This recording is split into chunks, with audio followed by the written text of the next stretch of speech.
طاہرہ کو دکھائے، اور جب اس کے لیے چائے لینے چلی گئی تو اس نے ان زیوروں میں سے 2 انگوٹھیاں اور 2 چوڑیاں نکال لی۔ والد خاموش ہو گئے۔ ماں ویلا کرنے لگی۔ وہ بولے، 15 روز بعد درخشاں کی شادی طے ہو چکی ہے۔ زیور اگر انہوں نے لیے بھی ہیں تو انہی کے گھر جانے تھے۔ میں تم کو اور بنوا دیتا ہوں۔ اس بات کو اپنے اور میرے درمیان ہی ختم کر دو۔ لیکن میری ماں نے تو رنگ میں بھنگ ڈالنے کی ٹھان لی تھی۔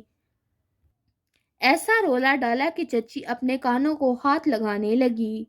والدہ نے جا کر دیورانی پر چڑھائی کر دی کہ تم نے 15 دن کا بھی انتظار نہ کیا اور میری بیٹی کے زیور میرے ہی گھر سے لے اڑی۔ وہ ہکا بکا ہو گئی۔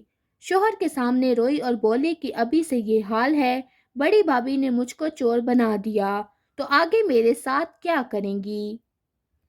میں ہرگز ان کی بیٹی کو بہو نہیں بناؤں گی۔ آپ یہ رشتہ ختم کر دیں۔ یہ بیوی رو رو کر اس قدر نٹال ہوئی کہ چچا اور ابو کو رشتہ ختم کرنا پڑا۔ دونوں بھائی نے تو غم زدہ تھے ہی، ہماری بھی جان پر بنی تھی، کیونکہ منور اور میں اس رشتے سے خوش تھے۔ خیر، جو قسمت کا لکھا تھا ہو گیا اور رشتہ ختم کر دیا گیا۔ مجھ کو تو صدمے سے سانس لینا دشوار ہو رہا تھا۔ منور کا بھی یہی حال تھا۔ وہ بد دل ہو کر گھر سے چلا گیا اور ہاسٹل میں رہنے لگا، اور میرے جسم میں اب صرف جان باقی تھی، جیسے روح نہ رہی تھی۔ اس دکھ سے نجات پانے کا بھی کوئی راستہ نہ تھا۔ ان دنوں میں نے میٹرک پاس کیا تھا۔ والد نے غم زدہ دیکھا تو کالج میں داخلہ لے کر دے دیا تاکہ دھیان کسی طرف لگے، مگر امی کو میری شادی کی فکر ستائے جا رہی تھی۔ وہ چاہتی تھی کہ کسی دولت مند گھرانے میں میری بیٹی بیاہی جائے۔ ملنے جلنے والیوں کا ذمہ لگایا کہ امیر خاندان کا کوئی رشتہ ہو تو نظر میں رکھنا اور میری درخشاں کے لیے بات کرنا۔ ایک سہیلی کے ذریعے ایک امیر گھر کا رشتہ مل گیا۔ یوں قریبی عزیزوں کو ٹھکرا کر غیروں میں بات پکی کر دی۔ حالانکہ وہ بالکل انجانے لوگ تھے، مگر شاندار کوٹھی میں رہتے تھے اور دولت کی ریل پیل تھی۔ امی بہت خوش تھی کہ اچھا رشتہ مل گیا ہے، سو اب میری بیٹی عیش کرے گی۔ شادی کی تاریخ مقرر ہو گئی اور تیاریاں شروع کر دی گئی۔ والدہ کو لگا کہ جو جہیز بیٹی کو دینے کے لیے بنایا ہے وہ اس کے امیر سسرال والوں کی شایان شان نہیں، زیادہ اور قیمتی جہیز ہونا چاہیے تاکہ سسرال میں عزت اور قدر ہو۔ بھائی سے کہتی کہ احسان بیٹا، دیکھو کسی چیز کی کمی نہ رہ جائے، لیکن جس قدر وہ جہیز بناتے جاتے تھے ان کے مطالبات بڑھتے جا رہے تھے۔ سب گھر والوں کے لیے ایک دوسرے کا منہ دیکھ رہے تھے۔ آخر امی نے میرے ہونے والی ساس سے جا کر بات کی کہ ابھی بھی اگر جہیز کم ہے تو وہاں سے جا کر بیٹے کو بیاہ لاؤ جس سے زیادہ جہیز کی امید ہو۔ ان کو اس جواب کی توقع نہ تھی۔ وہ حیران ہو گئے۔ ساس صاحبہ نے کہا کہ نہیں، ہمیں اور جہیز نہیں چاہیے، ہم کو تو صرف لڑکی چاہیے۔ اس پر بھی میرے والدین نے دل کھول کر جہیز دیا تھا کہ ایسا نہ ہو کسی چیز کی کمی ہماری بیٹی کا گھر اجاڑ دے۔ شادی تو ملتوی نہ ہوئی، مگر سسرال والوں نے امی کی کہی بات کو اپنی توہین سمجھا۔ شادی ہو گئی۔ حق پہر میرے والدین نے شرعی طور پر لکھوایا اور میں رخصت ہو کر سسرال آ گئی۔ پہلی رات دلہا نے بتایا کہ تمہاری ماں کی اس بات سے امی بہت خفا تھی اور وہ اپنی بے عزتی کا بدلہ لینے کو یہ منصوبہ بنا لیا تھا کہ جب نکاح کے وقت آپ کے لوگ زیادہ حق مہر لکھوانے لگیں گے تو ہم بارات لوٹا کر لے آئیں گے۔ اس طرح تم لوگوں کی خوب رسوائی ہوگی۔ حالانکہ میں اس بات کے حق میں نہ تھی، لیکن والدہ اور میرے بھائی بہن یہی سوچ رہے تھے، یہ تو تمہاری قسمت اچھی تھی جو تمہارے والدین نے زیادہ حق مہر نہ لکھوایا، ورنہ آج تم دلہن بنی ماں باپ کی دہلیز پر بیٹھی رو رہی ہوتی۔ یہ سن کر میں تو سناٹے میں رہ گئی۔ میں نے اس بات کو دل میں دفن کر دیا اور کسی سے بھی ذکر نہ کیا۔ یہ بات کسی سے کہنے والی تھی بھی نہیں، لیکن میری کینہ پرور ساس نے اس بات کو دل سے نہ نکالا اور میرے والدین سے بگڑی رہی۔ ہر بات میں نوک جھونک، مجھ سے بدسلوکی اور جہیز میں 100 نقص کہتی۔ لوگ تو اس سے بھی زیادہ اچھا جہیز دیتے ہیں اپنی بیٹیوں کو۔ میں ان باتوں کو اس وجہ سے نظر انداز کرتی رہتی کہ نئی زندگی کی شروعات ہے، بدمزگی نہ ہو جائے۔ نہ جانے میری ساس کا دل کتنا کھٹور تھا کہ انہوں نے امی کے کہے ایک جملے کو معاف نہ کیا۔ ایک روز میرا بھائی ملنے آیا، کہنے لگی کہ اپنے رشتہ داروں سے کہہ دو کہ ملنے نہ آیا کریں، یہ کیا روز روز منہ اٹھا کر چلے آتے ہیں۔ میں نے کہا امی جان یہ دور کے رشتہ دار نہیں، یہ رشتہ بھائی اور بہن کا ہے۔ بولی مجھے کیا خبر بھائی ہے یا کوئی اور، بھائی بن کر آ جاتا ہے۔ میں نے کانوں پر ہاتھ رکھ لیے اور میرا بھائی غصے سے لال ہو گیا۔ بھلا سگی بہن کے بارے میں کوئی بات ایسی برداشت کر سکتا ہے؟ وہ بھی میری ساس کے سامنے اکڑ گیا، تنگ آ کر بولا کہ میں اپنی بہن کو لینے آیا ہوں اور ابھی لے کر ہی جاؤں گا۔ اس بات پر جھگڑا ہوا اور میں روتی ہوئی میکے چلی آئی۔ میں گھر نہ اجاڑنا چاہتی تھی لیکن بھائی نے کہا تم بیٹھی رہو آرام سے، تمہارا میاں لینے آئے گا تو چلی جانا، ابھی ہم زندہ ہیں، ہم شرافت میں چپ ہیں اور یہ لالچی لوگ دولت کے غرور میں ہم کو گرا پڑا سمجھ رہے ہیں۔ اپنی قدر و قیمت انسان کو خود کرانی پڑتی ہے۔ یوں بات بڑھتی گئی اور نوبت طلاق تک پہنچ چکی تھی۔ یہ بدنامی کا داغ میری قسمت میں تھا، سو لگ گیا۔ حالانکہ میں ایسا نہ چاہتی تھی، اب والدین کو دن رات میرا غم کھانے لگا۔ ماں مجھ کو دیکھ کر ایسی آہیں بھرتی، حالانکہ اس طلاق میں میرا تو کوئی قصور نہ تھا، پھر بھی والدین کی دکھی دیکھ کر خود کو مجرم سمجھتی تھی۔ ایک ملنے والی خاتون رشتہ لائی مگر مجھے شادی سے نفرت ہو گئی تھی۔ انکار کر دیا۔ وہ عورت سمجھانے لگی بیٹی سبھی لوگ ایک سے نہیں ہوتے، یہ لڑکا اچھا ہے، اکیلا ہے، ماں باپ نہیں، ایک منہ بولا بھائی ہے، اس کے پاس رہتا ہے، اپنا گھر بسانا چاہتا ہے، ایک بار سوچ لو۔ امی سے بھی کہا کہ ایک دفعہ مل تو لو۔ خاتون کے اصرار پر امی بولی لڑکے کی شکل بھولی والی اور میڈیکل کا طالب علم تھا۔ میری ماں کو امی امی کہتے نہ تھکتا تھا۔ امی سیدھی سادھی اس کی باتوں میں آ گئی اور یہ لڑکا ان کو پسند آ گیا۔ بھائی ناراض تھے کہ ایسے سے رشتہ مت کرو جس کے ماں باپ کا پتہ ہی نہیں، مگر ماں کہتی تھی کہ ہاں کر دو۔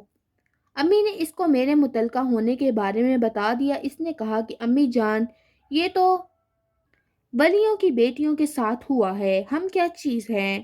غرض امی کی اس نے اس قدر چاپلوسی کی کہ انہوں نے ہر ایک سے کہہ سن کر بھی سبھی کو راضی کر کے میرا نکاح اس کے ساتھ کر دیا۔ اس کا نام نوید تھا۔ میری والدہ کو ظاہر کروایا کہ ابھی حالات ضرور مشکل ہیں، کوئی مجھے سپورٹ کرنے والا بھی نہیں، ٹیوشن پڑھاتا ہوں تو تعلیمی اخراجات بھرتا ہوں، لیکن میری قسمت سمجھ لائے گی، ڈاکٹر بن جاؤں گا تو سب دکھ دور ہو جائیں گے۔ اس نے سوچا امیروں کو دیکھ لیا تو کوئی بات نہیں، لڑکا غریب ہے، محنتی ہے تو مستقبل اچھا ہوگا، اسی کے آسرے دے دوں۔ شادی کا خرچہ بھی دیا، نکاح کے کپڑے خود خرید کے دیے، مکان کرائے پر لے دیا، سامان بھی سیٹ کر دیا گیا۔ جب تک لڑکا کماؤ ہو جائے گا میری بیٹی تکلیف میں نہ رہے، گویا نئے سرے سے جہیز بنایا، اسے ایک پائی بھی خرچ نہ کرنا پڑی۔ امی سے کہتے تھے کہ میں کتنا خوش نصیب ہوں کہ اتنی اچھی لڑکی مجھے مل گئی اور بنا بنایا گھر بھی۔ مجھے سہارا چاہیے تھا، ماں کا پیار چاہیے تھا۔ امی سوچتی تھی کہ میری متعلقہ بیٹی کو کنوارا لڑکا مل گیا ہے اور یہ اجڑی ہوئی بس گئی، یہ نہ سوچا کہ اجڑی ہوئی کو زیادہ اجاڑنے کا سامان ہو گیا۔ پہلے پہل بڑی چاہت نوید نے دکھائی، میں نے بھی سوچا چلو اچھا ہے، کچھ نہ صحیح محبت تو ملی، محبت رہی تو سبھی کچھ مل جائے گا۔ شروع دنوں میں نے لحاظ تھا، جو بھی فرمائش کرتی پوری کرتا۔ میں آخری تعلیمی سال میں ہوں، بس کشتی کنارے لگنے کو ہے، پھر کماؤں گا، سبھی درخشاں ہو جائے گا۔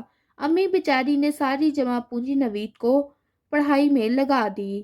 نوید نے بہت سے دوستوں سے قرضے بھی لیے ہوئے تھے، وہ بھی میری ماں نے ادا کر دیے تاکہ قرض خواہ اس کو تنگ نہ کریں اور یہ سکون سے بڑھ سکے۔ تعلیم مکمل ہو گئی تو ہاؤس جاب شروع ہو گئی، تب بھی مجھے اپنے بھائیوں کے سامنے ہاتھ پھیلانے پڑتے۔ ان کی خاطر میں نے اپنا زیور تک فروخت کر دیا، آج نہیں تو کل یہ اسپیشلسٹ ڈاکٹر بن جائیں گے۔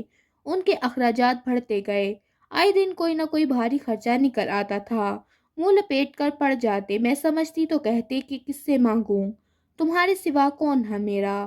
انہوں نے مجھے بے غیرت بنا دیا، ماں باپ بھائی کے بعد اب رشتہ داروں سے بھی قرض مانگنے لگی۔ خدا خدا کر کے تعلیم مکمل کر لی اور ڈاکٹر بن گئے۔ میں نے مانا کہ میرے دکھوں کے دن تمام ہو گئے، اب سکھ کی گھڑیاں آئیں گی۔ کیا جانتی تھی کہ انہوں نے مجھے تو کامیابی کا زینہ جان کر بیاں کیا تھا۔ ڈاکٹر بنتے ہی پہلے دل اور پھر چہرہ بدل لیا۔ اب تو بات بھی رخ سے نہ کرتے، کوئی بھی بات منہ سے اچھی نہ نکالتے، کبھی متعلقہ ہونے کے تانے اور کبھی بھی مجھ سے شادی کرنے کے تمہاری مرضی نہ تھی۔ تم اپنے پہلے خامن کی یادوں میں رہتی ہو۔ تمہارے بھائیوں نے زبردستی تم کو طلاق دلوائی۔ ڈر ہے کہ کہیں تم سابقہ شوہر سے چھپ چھپ کر نہ ملتی ہو۔ میرے ہر ایک رشتہ دار سے پوچھتے کہ پرانی بات کیسے ختم ہوئی۔ کبھی کہتے کہ اس سے ملوا دو، دیکھنا چاہتا ہوں وہ کیسا ہے۔ جانے نوید کی غیرت یہ کیسے گوارا کرتی، میں نے یہ بات سن کر رونے بیٹھ جاتی، ہاتھ جوڑتی کہ وہ میری قسمت میں تھا جو ہو گیا، سانپ چلا گیا، اب لکیر کو نہ پیٹو۔ میں نے ان لوگوں پر لعنت بھیج دی مگر یہ نہ مانتے، 2-4 دنوں بعد پھر میرے سابقہ شوہر کا تذکرہ چھیڑ دیتے، جس سے مجھے تکلیف ہوتی، اس تذکرے سے بڑھتے تو اور بات شروع کر دیتے، کہتے ہیں کہ سنا ہے تمہاری شادی تمہارے چچا زاد سے ہو رہی تھی، تاریخ بھی طے ہو گئی تھی مگر نہ ہو سکی۔ کیا ہوا تھا؟ تم کو تو بہت دکھ ہوا ہوگا، تمہارے رشتہ دار کہتے ہیں کہ تم لوگوں کی بچپن کی منگنی ہوئی تھی، اگر تم کو منور پسند تھا تو اس سے کیوں نہ کر لی شادی تم نے؟ وہ تو ابھی تک کنوارا ہے تم سے شادی نہ ہو سکنے کے غم میں۔ اچھا ماں نے نہ ہونے دی ہوگی مجھ سے جو کرانی تھی، ایک ڈاکٹر سے، ڈاکٹر دماد چاہتی تھی نا وہ، اب بھی اگر چاہو تو تمہاری خوشی پوری کر سکتا ہوں، تمہارے راستے سے ہٹ جاتا ہوں، تمہارے بہت احسانات ہیں مجھ پر، مجھے ڈاکٹر بنایا ہے تو کیا میں اس احسان کے بدلے تمہارے دل کی خوشی بھی پوری نہیں کر سکتا؟ یوں ہی روتے روتے ہماری شادی کو 6 سال گزر گئے۔ اب یہ اپنے پیروں پر کھڑے ہو گئے تھے، ہسپتال میں ملازمت مل گئی، اچھی تنخواہ مل رہی تھی، میں ان کو جاہل اور کم تر نظر آنے لگی۔ کئی نوعمر حسین لیڈی ڈاکٹرز ان کے ساتھ کام کرتی تھی، ان کے دل میں ہو اٹھتی کہ ان میں سے کوئی میری شریک حیات بن جائے۔ سب اسی طرح لالچی نگاہوں سے ان کو دیکھتے تھے۔ یہ خدا کی مرضی ہے کہ مجھ بد نصیب کو اولاد نہ ہوئی اور نوید کو دوسری شادی کا بہانہ مل گیا۔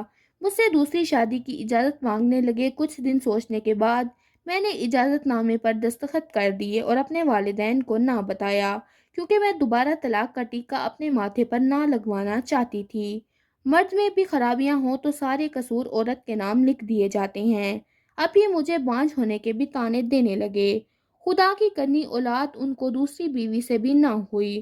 وہ تو خود ڈاکٹر تھی، اس نے اولاد کے لیے اپنے ٹیسٹ وغیرہ کروانے تو صحیح تھے لیکن نوید کے ٹیسٹ صحیح نہ تھے، گویا اولاد نہ ہونے کے سبب خود ان میں کمی کے باعث تھا۔